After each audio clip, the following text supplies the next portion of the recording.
Good morning guys. আমার কাজ সেটা যেরকম সকাল থেকে শুরু হয়ে যায় 7:30 8টা থেকে শুরু হয়ে গেছে আজকেও, যেহেতু আমি ক্যাব অপারেটর।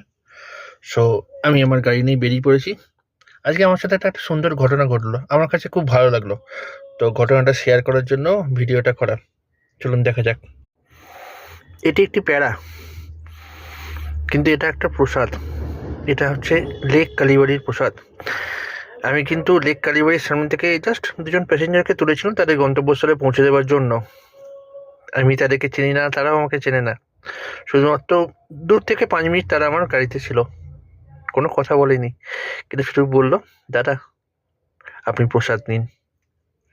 না চাইতেও বা কিছু না ভেবেও আমার কাছে লেক কালীবাড়ি প্রসাদ আমার হাতে এলো, আমি গ্রহণ করব। তো এটা আমার খুব ভালো লাগলো ঘটনাটা, সেই জন্য সবার সাথে শেয়ার করা।